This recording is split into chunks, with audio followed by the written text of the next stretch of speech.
This is Badros. I'm with Kiterope, and today I just wanted to walk you through some of the things you should be doing from a bidding perspective. And I'm thinking of bidding not as simply, the proposal that you make and that whole thing, but more as a process that gets the whole project started off correctly.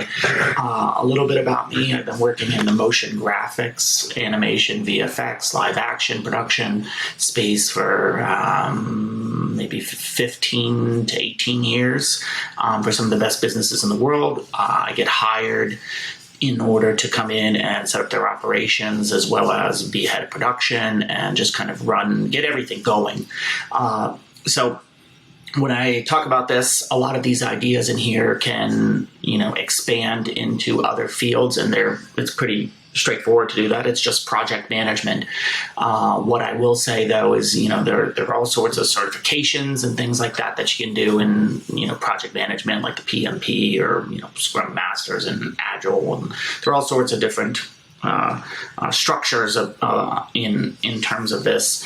And I think there's, something to be learned from all of them.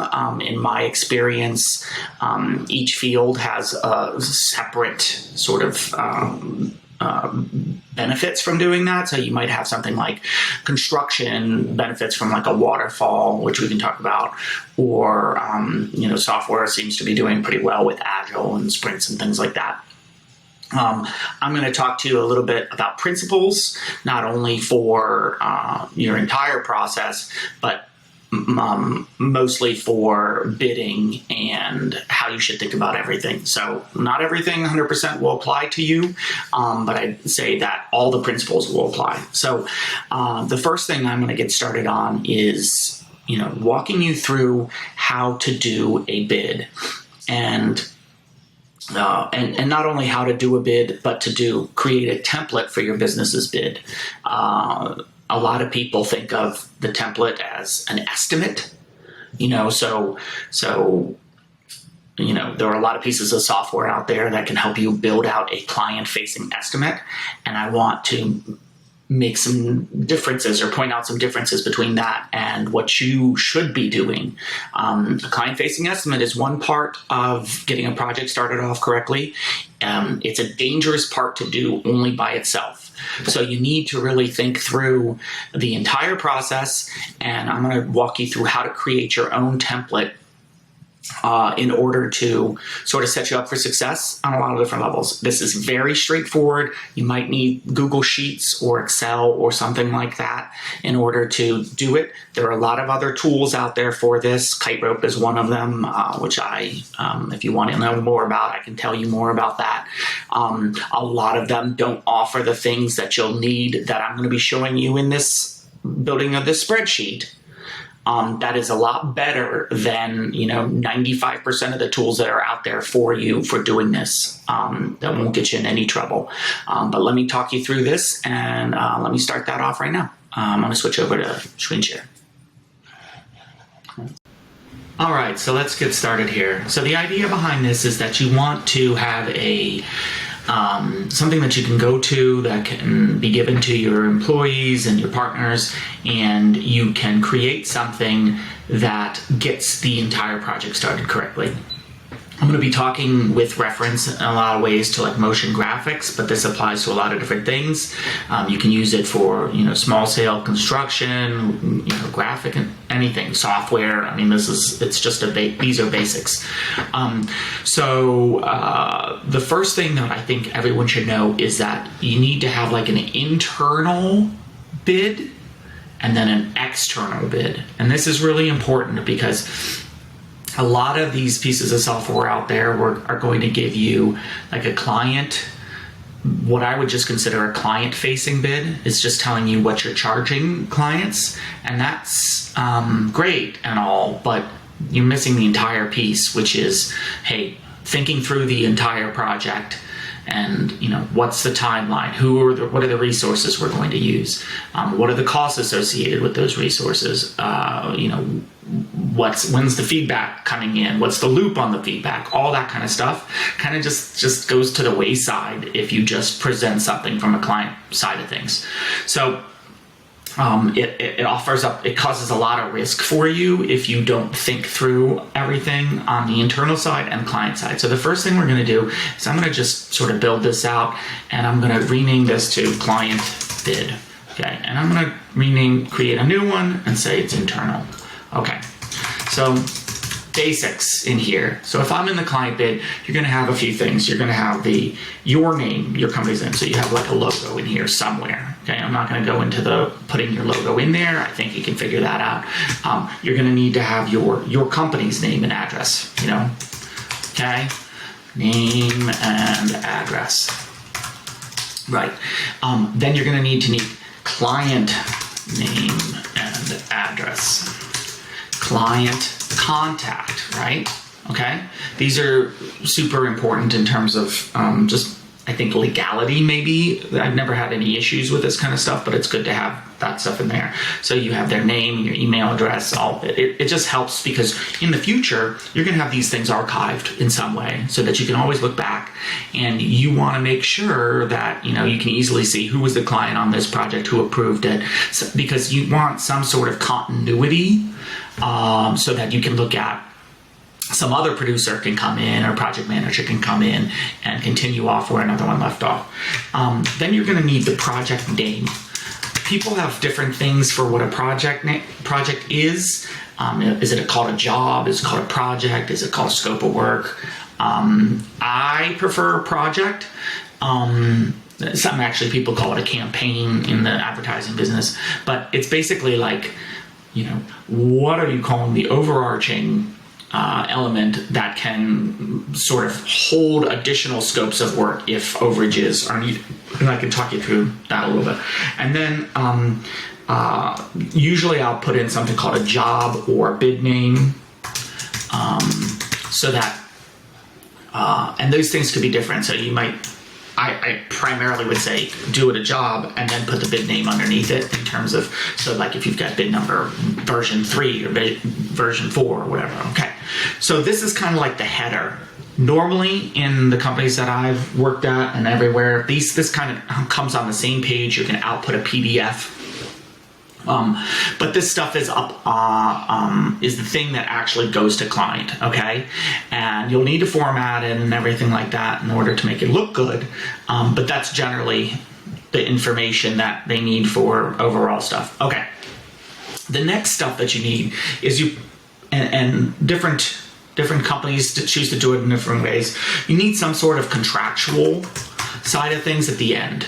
So, caveats, contractual side of things, and that's, what does it mean? What are the rules associated with this bid? Okay. So, this could be, lawyers could talk about this for a really long time. I can talk about it for a really long time as well. But generally you need to determine, is this bid going to be for, are you trying to get this signed? Is this bid going to be signed? Or do you have another contract in place? So there's a lot of companies do something which is called like a master services agreement, where you have like a general agreement between your company as a vendor and the client, and then individual bids can be signed, and they are subject to the laws associated to that master services agreement. That's a great way to do it. Master services agreements take a long time to push through some legal systems, depending on who you're dealing with and what kind of size of a company it is. So you might need to fill that out a little bit. I see a lot of regular contractors kind of use this as as its own sort of contract. So you've got a little bit of legal language at the end, they sign it, and you're off to the races, okay? So we can talk a little bit, and I will talk a little bit later about the important points to put in there, but that is probably like, its own few pages at the end. Then what you want to have in here is you want to have some sort of summary. So your summary of what the bid is, okay? And that summary is going to have your scope of work and then costs associated, okay? Those are the things that are kind of most important. Timeline, which is part of scope of work, costs associated. And if you're looking at your scope of work, scope of works can take a lot of different forms. You could have a deliverables list, and that deliverables list, goes into great detail on what you're delivering. And that is always a part of things, I think. If you have this as a part of a larger proposal in terms of, as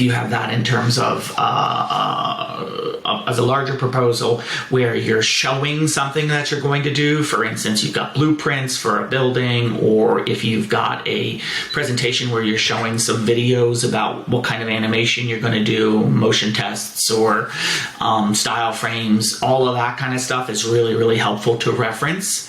But your scope of work, you need to walk through what you're going to do. What you're going to do and what you're not going to do. And you know why it's important to do both of those is because what you're going to do is obviously what your client's after.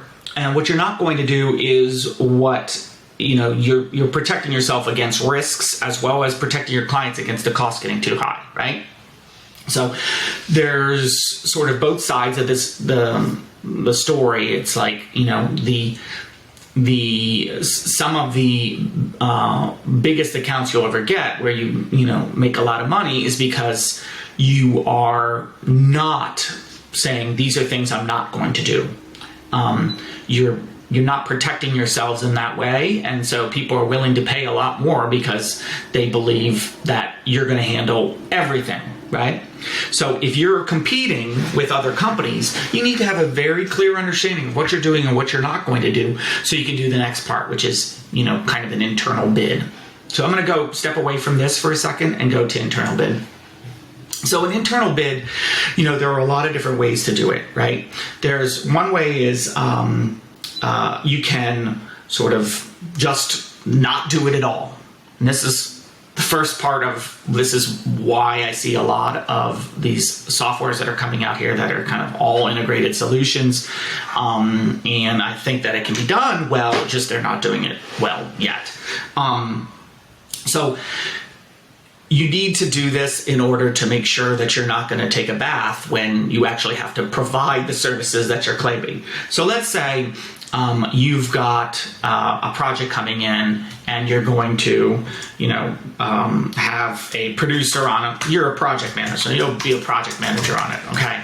Well, this project manager thing here, this is a role, and that role should connect to a rate sheet, okay? So I'm gonna have a rate sheet over here. So this is another thing. And this is a common bid that we're building here that you'll see not in exactly this format, but I'd say that I've seen the evolution to this format from a lot of different companies. So there are huge benefits to all of these things that I'm explaining. So let's say this rate sheet. You've got, and I'm just going to use the motion graphics field. So you've got a creative director, right? You've got an art director. You've got a project manager. You've got a production coordinator. Okay, you've got, let's skip a little bit because this is important. So then you've got a designer 2D, designer 2D, 3D. Okay, let's just say animator. I'm doing this quickly, obviously. Okay, so this is the role, right? Well, what are you paying for them?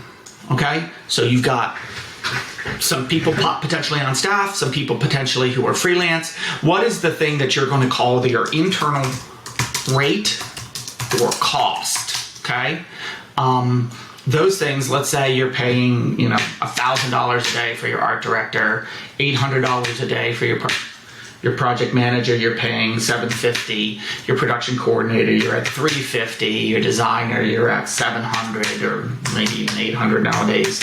Your animator, you're at same thing, $750 kind of thing. Okay, let's just say that's the internal cost you're paying, and your unit here, this is important. Your unit is your day. So per day. Okay, so we're gonna just put this all down here. Forgive me, I'm not a genius on this Google Sheet stuff. I usually have to look things up, but anyway, that's your internal cost.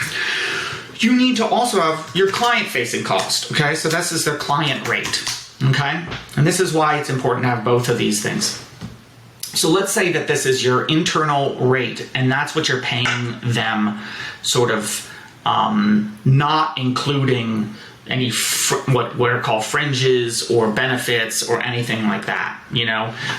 Your client rate, let's say, that's kind of dictated by the market a bit. So let's say your creative director is at 2,000, your art director is at 1,600, your project manager, usually you try and put these producers and project managers down lower as a percentage, because everybody thinks of project managers and producers as sort of disposable, and it doesn't make sense to me, but that's the case. You try and stay pretty low on the production coordinator as well, because everybody just thinks that these people are not worth it, and from the client perspective, not something I agree with, but this is just how you arrange things. So you've got this rate sheet.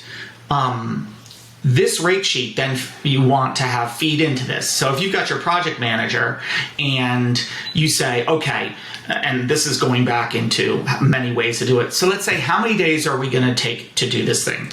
So I'm going to say I need 5 days of a project manager. Okay, so if I say I need 5 days of a project manager, it grabs the rate from this rate sheet over here. You have to link this up, but and you do that with like a VLOOK, and I'll just put that here. I can point you to some of these resources. VLOOKUP is one of probably the best ones. Query does a lot, can do a lot of these things, are real quick to do. And I could probably build one out for you, but so anyway. So then you go, it grabs this, it puts it in here, it gives you your total. So here's your internal rate, and here's your total. Okay, right? It ends up being, let's say, your project manager, I don't know what it was, like 700 or whatever, and then your total ends up being, or 800, something like that. Your total ends up being, it's $4,000. Okay. Now your client facing on them was $1,000. And so the total for them in this is, client rate. Your total for them is 5 times that. This is 1,000, and this is client total. Okay, and that ends up being 5 times $5,000. Okay, $5,000. This is kind of like internal facing. This is, hey, you have a very good idea that you just need my people for 5 days, right? But the thing is that bidding something is usually, if your projects are this small, then it's usually not that problematic, okay? The problem comes, or the difficulties and challenges come, when you have a larger project. So let's say you've got a creative director, you've got a CD, you've got an AD, you got a production coordinator, you got your producer, then you've got your designer, animators. Okay, so there are a few different ways to designer, okay, animator. Let's say you've got a 2-week schedule. Okay, one thing you can do is you've got these guys here,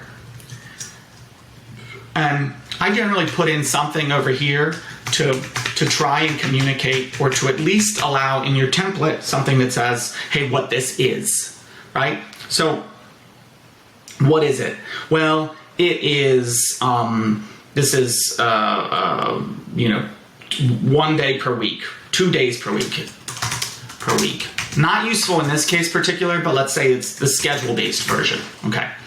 So schedule-based version, let's say you start on 1/21, and then equals this plus 1, boom. Okay, so then we're going to put this out. Let's say the schedule starts on 1/21, ends 2/1, and you're going to need a creative director for 0.5 days each day. Okay, so you're going to put the same thing in here. Okay, AD you're going to need for 1 day every day, full day for creative director. You might have these blocked out for weekends or something like that. depending on if you're working weekends. I don't know if that is a weekend, but the idea is that you're estimating according to the schedule. Okay, so this is schedule estimation. Okay, and a lot of times, you promise to a client, hey, I'm going to have this team available. I'm going to have a designer available. I'm going to have an animator available. I'm going to have, creative director, producer, all that kind of stuff. And you kind of estimate how much you're going to do per week. And you need to think about it in the context of all your other projects. But it's basically schedule based. Then there are things such as, sort of like the asset and the work that needs to be done. And I think project management professionals have a specific way of describing this. I don't know that Agile does. So you might say, okay, first thing we need to do is we need to do to build character. Okay, so that's your description of what it is. And then you might have, okay, so then we have concept art. All right, and then we're going to have from concept art, we then go into, maybe design, then 3D modeling. Okay, now all of these things are going to exist in your rate sheet here, right? So when you pull them up, it knows what rate you're expecting to pay. You can always, and this is something, I generally program in, is like, okay, so the rate comes up here. Let's say the rate comes up here for it.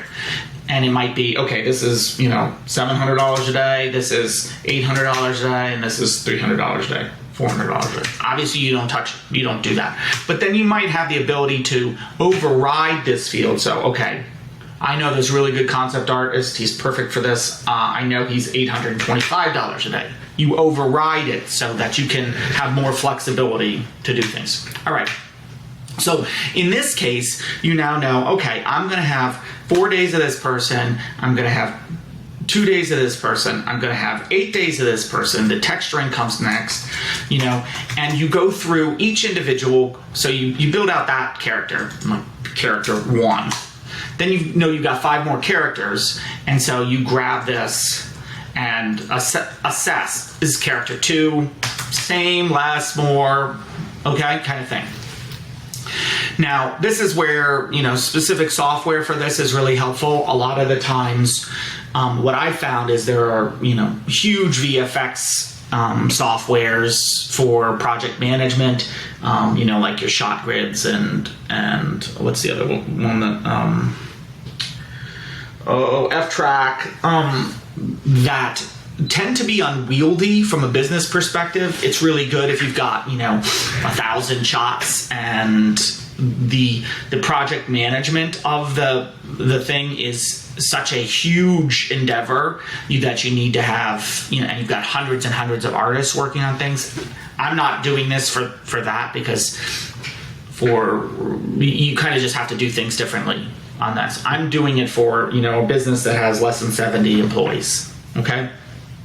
All right, so you build those characters out in here, okay? The specific software that's out there right now, even Excel is not going to do a great job, or Google Sheets at this. The specific software out there that I've seen doesn't do a great job out there. Kiterope does do a good job at this. We have templates and stuff like that, so you can kind of like say, hey, build character. Is it a hard character, easy character, whatever, and you can kind of build it out really quickly. But in terms of you building out for here, this is how you want to be thinking about it. So you've got these are the quantities that you've got in there, okay? And those quantities, so now you're building this. So while this was the schedule estimation up here, this would be sort of like your work estimation, okay? Now, the important thing, I think, in terms of this is that you're very clearly putting out what you're going to do, and it actually helps you to plan for when you're going to need people. So, if you take this to the next level and combine them, which is, kind of how I sometimes think is the best way to do it, you can sort of, and I'll just put it up here. You can look at it again. So let's say you've got your concept art. Okay, we're going to start this same date, 1, 2, 3, 4. Okay, and then afterwards, I don't know why I've got design in there. I wouldn't probably follow this way. You got 1 day here, and 1 day here because this is the weekend, right? Okay, so then this 8 days, this 8-day modeling is going to be 1, 2, 3, 4, 5, 6, 7, 8. Okay, so you're basically building a schedule, and this is kind of like why you might have like a Gantt chart. The problem with a lot of the Gantt chart softwares out there is that you don't really have costs, true costs associated with it, as well as client-facing costs. So that's super, super important. And once you take the cost equation out of it, it limits the entire usability of this. Like the whole point of this is to set up the entire your entire processes so that you can get all the information you need. So let's say you put this stuff in here. Well, then it goes to something that's kind of important after you get the job, which is actualization. Okay, so let's say you've got this internal bid, you've got these items in here, and I'm gonna just grab this stuff, whatever. Okay. So not only do you want to have this bid function as something that you can get client to sign off on, but you also need to see how you're doing against those numbers, right? If you don't, you're never going to learn from your mistakes. So let's say you have a project, and that project, you've got these numbers in here, but you know, these are your sort of estimates, and then you have things that are, you know, your projections and actuals. Okay, what's the difference between a projection and an actual? Well, projection I think of as like what you're actually thinking it's going to be. You're not there yet, but this is what you're projecting it to be. Your estimate is kind of like your projection before it starts. Generally, I use projections to mean, hey, we're moving into, and I shouldn't say just me, it's projections are, everybody is basically saying, hey, the job's already started, where do we think we're going to end up? So, you know, if you are in here and you've got these things in here, and you've got, okay, build character 1, build character 2. You originally scoped for 2 people or 2 characters to be built, but then they're like, oh, you know what? We need a sort of an alt character 1.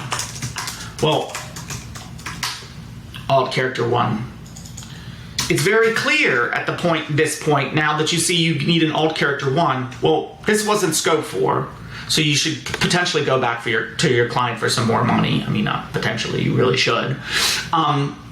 But then also, this is the amount of money that I'm going to assume I'm going to have to pay now. So now I'm grabbing all of this and I'm moving it down here, right?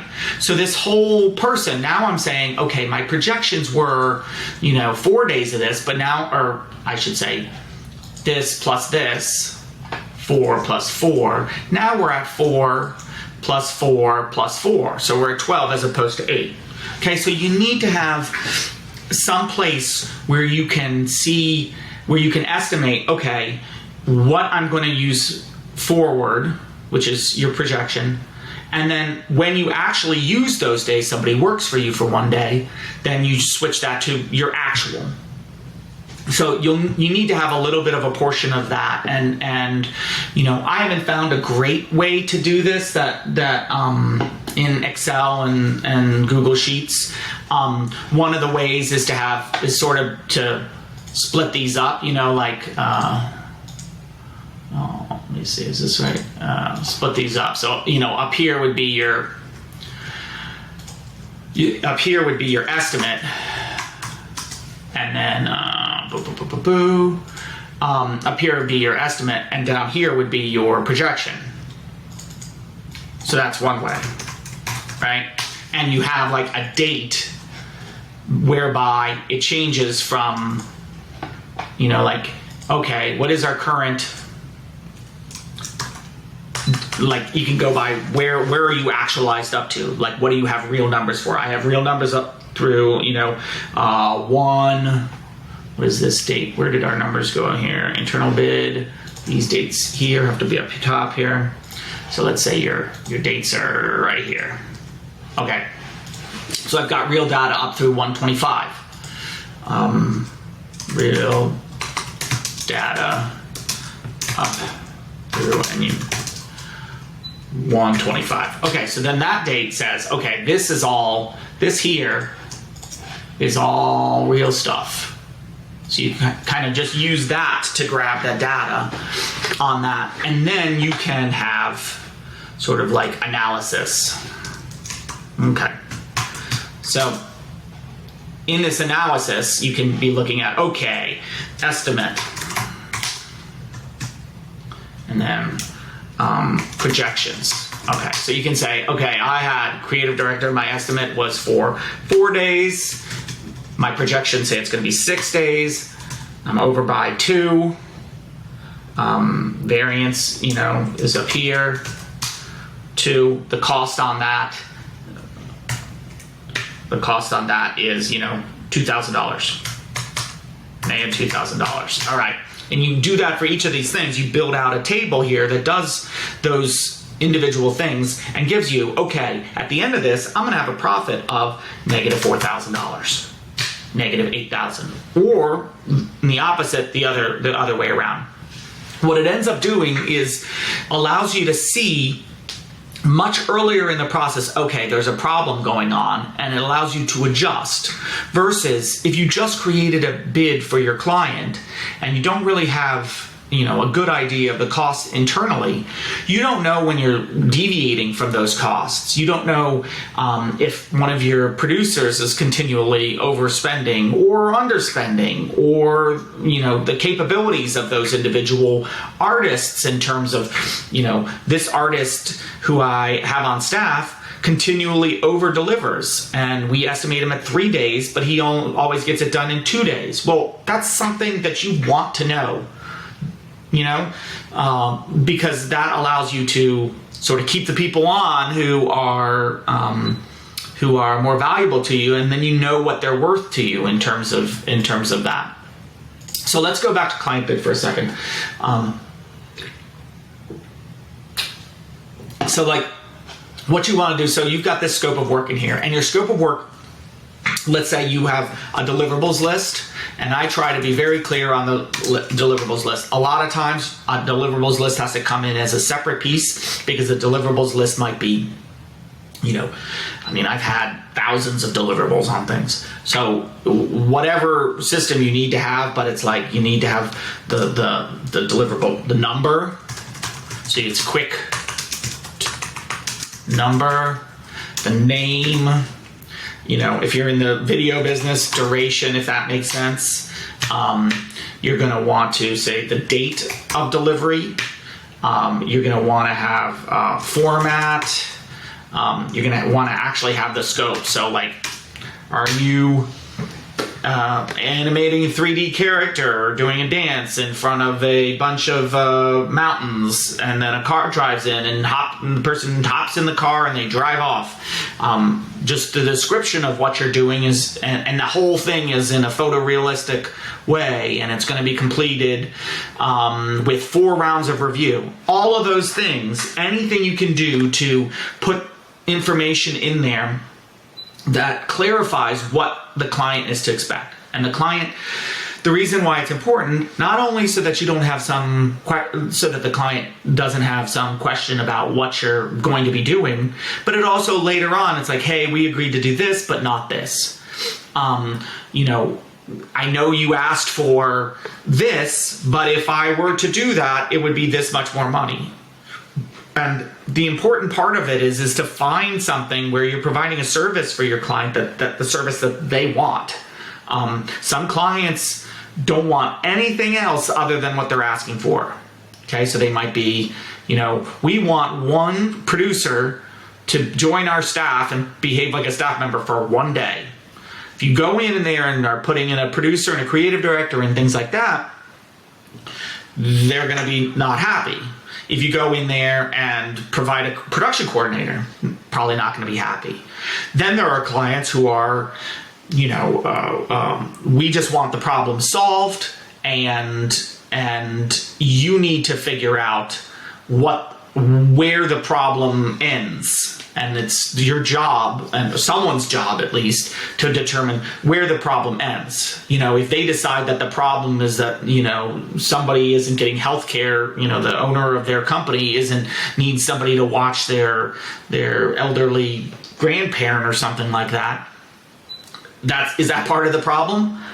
I would say probably not, but the truth of the matter is that your relationship with them is based on that clear communication, right? And so you need to continually think about what are they going to say yes to, what is serving their needs best.